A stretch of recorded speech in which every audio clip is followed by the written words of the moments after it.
Olá, vamos dar continuidade ao nosso estudo do livro Nosso Lar. No capítulo anterior, no capítulo 34, nós vimos Narcisa e André Luiz recolhendo os espíritos desencarnados que se encontravam lá nas zonas inferiores, lá no umbral, trazidos pelos samaritanos, ok? E agora a gente vê, neste capítulo, encontro singular de André Luiz com outro companheiro contemporâneo seu na Terra, ok? Então vamos lá. Guardavam-se petrechos da excursão e recolhiam-se animais de serviço quando a voz de alguém se fez ouvir carinhosamente ao meu lado. André, você aqui? Muito bem, que agradável surpresa. Voltei-me surpreendido e reconheci no samaritano que assim falava o velho Silveira, pessoa do meu conhecimento a quem meu pai, como negociante inflexível, despojara um dia de todos os bens. Quer dizer, este primeiro encontro singular de André Luiz com um contemporâneo seu terreno é uma pessoa do relacionamento do seu pai, do pai de André Luiz, o qual despoja de todos os seus bens. Vamos dar sequência a esse encontro. Justo acanhamento dominou-me então. Quis cumprimentá-lo, corresponder ao gesto afetuoso, mas a lembrança do passado paralisava-me de súbito. Não podia fingir naquele ambiente novo, onde a sinceridade transparecia de todos os semblantes. Quando nós nos encontramos no meio de pessoas sinceras, pessoas verdadeiras, as quais à nossa volta só demonstram pureza de ações, pureza de pensamento, né? Nós nos tornamos pessoas indignas se fizermos qualquer coisa contrária ao o que a maioria, na qual a maioria se comporta, né? Neste caso, o ambiente influencia fortemente em nós, ok?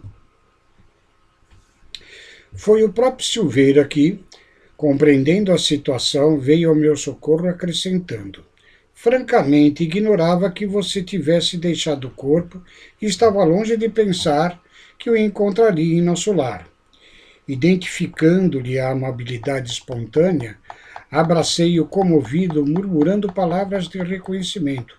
Quis ensaiar algumas explicações relativamente ao passado, mas não consegui.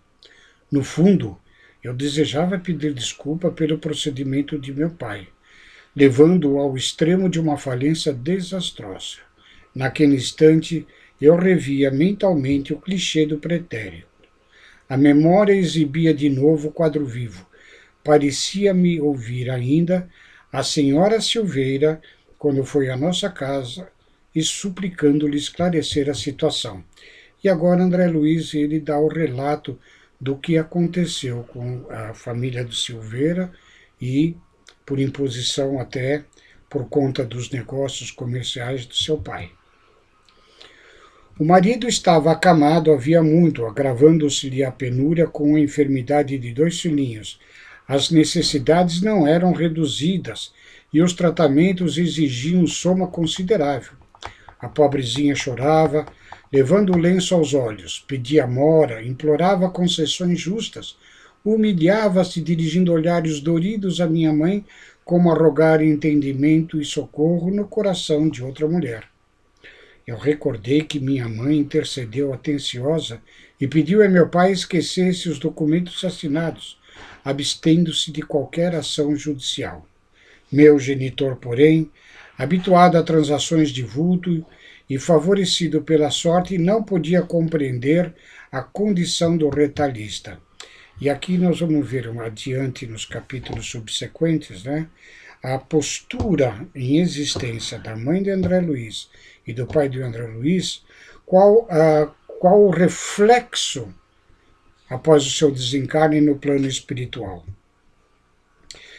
Manteve-se irredutível.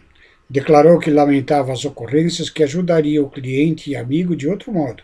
frisando, porém, que no tocante aos débitos reconhecidos, não via outra alternativa que a de cumprir religiosamente os dispositivos legais.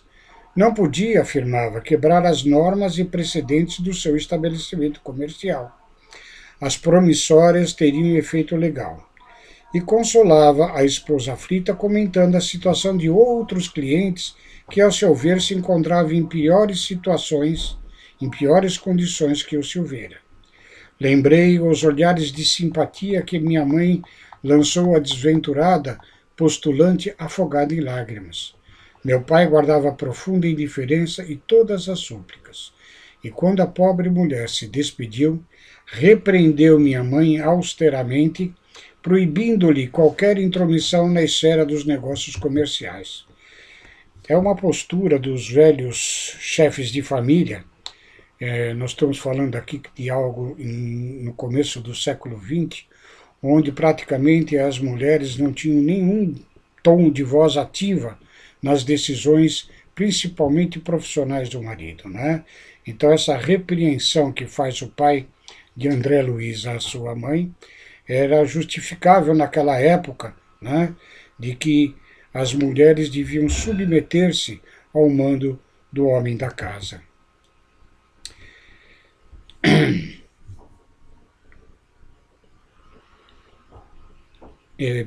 Queria desculpar-me e, todavia, André Luiz fala ao Silveira, pensando em falar com Silveira, não encontrava frases justas, porque na ocasião também encorajara meu pai a consumar iníquo atentado.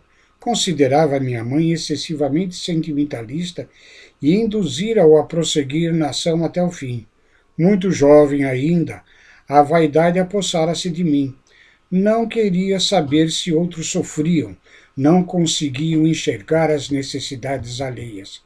É o quanto acontece a todos nós quando não temos a empatia.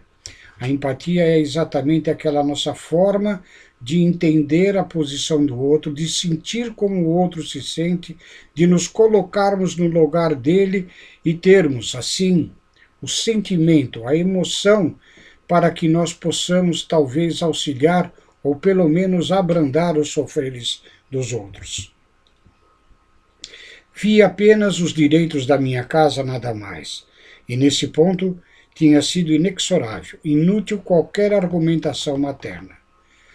Derrotados na luta, os Silveiras haviam procurado um recanto humilde no interior, amargando o desastre financeiro em extrema penúria.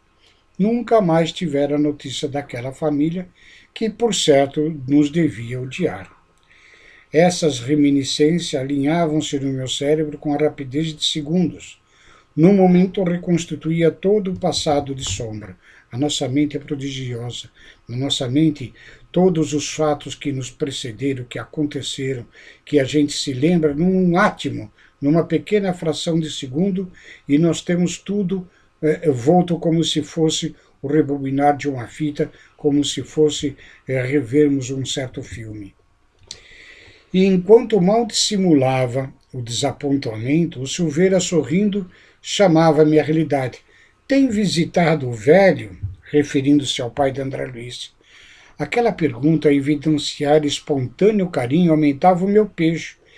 Esclareci que, apesar do imenso desejo, não conseguia ainda tal satisfação. Silveira identificou o meu constrangimento e, apiedando-se, talvez, do meu estado íntimo, procurou afastar-se. Abraçou-me cavalheirescamente e voltou ao trabalho ativo. Muito desconcertado, procurei Narcisa, ansioso de conselhos, expus a ocorrência, detalhando os sucessos terrenos. A gente vê que nesta obra, Narcisa, a humilde enfermeira, e Lísias, o enfermeiro servidor do complexo hospitalar, pessoas simples, mas que se tornam para André Luiz verdadeiros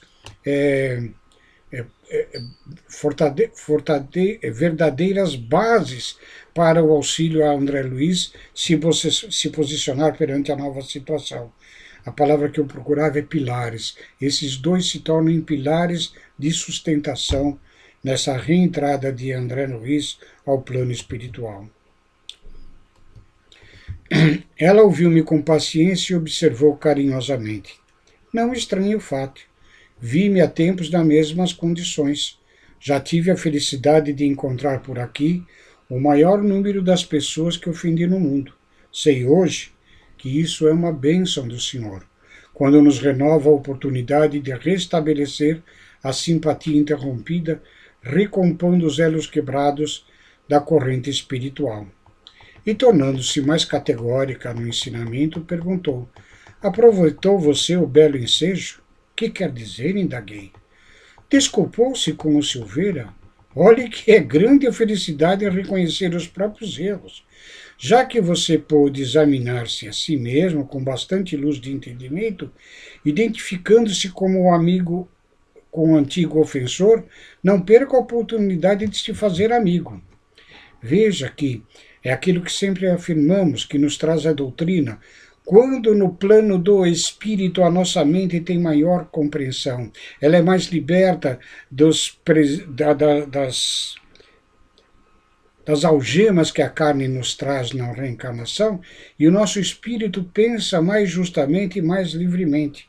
Ali André Luiz, envolto naquele ambiente de pessoas mais aficionadas à prática do bem, da caridade e do amor ao próximo, ele, em sua mente, se torna igualmente uma pessoa com uma maior amplitude de entendimento a respeito do relacionamento com o próximo. Vá, meu caro, e abrace-o de outra maneira. Aproveite o momento porque o Silveira é ocupadíssimo e talvez não se ofereça tão cedo outra oportunidade. Aqui nos faz lembrar a recomendação de Jesus para que nos reconciliemos com os nossos adversários enquanto estamos a caminhos com eles. Porque às vezes é tão difícil, tão complicado reencontrar antigos desafetos e fazermos esta reconciliação. Notando minha indecisão, Narcisa acrescentou: não tema insucessos. Toda vez que oferecemos raciocínio e sentimento ao bem, Jesus nos concede quanto se faça necessário ao êxito. Tome a iniciativa. E empreender ações dignas, quaisquer que seja, representa a honra legítima para a alma. Recorde o Evangelho e vai buscar o tesouro da reconciliação. Aqui Narcisa referindo-se ao trecho que Jesus proclama de reconciliarmos-nos. Não mais vacilei, diz André Luiz. Corri ao encontro de Silveira e falei-lhe abertamente, rogando perdoasse a meu pai e a mim as ofensas e os erros cometidos. Você compreende, acentuei. Nós estávamos cegos. Em tal estado, nada conseguiríamos vislumbrar senão o interesse próprio. Quando o dinheiro se alia à vaidade, Silveira, dificilmente pode o homem afastar-se do mau caminho. Silveira, comovidíssimo, não me deixou terminar. Ora, André, quem haverá isento de faltas? Acaso poderia você acreditar que vivi isento de erros? Além disso, seu pai foi verdadeiro instrutor. Devemos-lhe, meus amigos e eu, devemos-lhe, meus filhos e eu, abençoadas lições de esforço pessoal. Sem aquela atitude enérgica que nos subtraiu as possibilidades materiais, que seria de nós no tocante ao progresso do espírito? Renovamos aqui todos os velhos conceitos da vida humana. Nossos adversários não são propriamente inimigos, e sim benfeitores. Chico sempre falou isso, né? Que os amigos são ótimos, aquecem os nossos corações, dão-nos afeto, carinho, mas são verdadeiramente os inimigos que nos apontam os nossos defeitos, as nossas falhas, e muitas das vezes são eles que nos colocam no caminho verdadeiro da evolução. Não se entregue a trabalhos tristes, continua Silveira. Trabalhemos com o Senhor reconhecendo o infinito da vida. E fixando, emocionado, os meus olhos úmidos, afagou-me paternalmente e rematou: não perca tempo com isso. Breve quero ter a satisfação de visitar o seu pai junto de você. Abracei-o, então em silêncio, experimentando alegria nova em minha alma. Pareceu-me que num dos escaninhos escuros do meu coração se me acendera a divina luz para sempre. Então, essa lição nos mostra, né, que muitas das vezes as nossas atitudes aqui na Terra impensadas, egoístas, envoltas na posse do ouro, na busca do poder, na vaidade, faz-nos ferir outros corações, os quais deveríamos juntá-los em abraço afetuoso. Mas quando no plano espiritual reconhecemos as nossas atitudes indevidas, nós nos colocamos à disposição destes nossos desafetos para nos reconciliarmos. E assim nós devemos proceder. Se bem que muitos de nós não deveríamos aguardar a ida ao plano espiritual para esse reconciliamento. Se devemos fazê-lo, façamos agora, que mais fácil se tornará a nossa ida ao plano espiritual, pois muitas vezes talvez não nos encontremos tão de perto na próxima encarnação.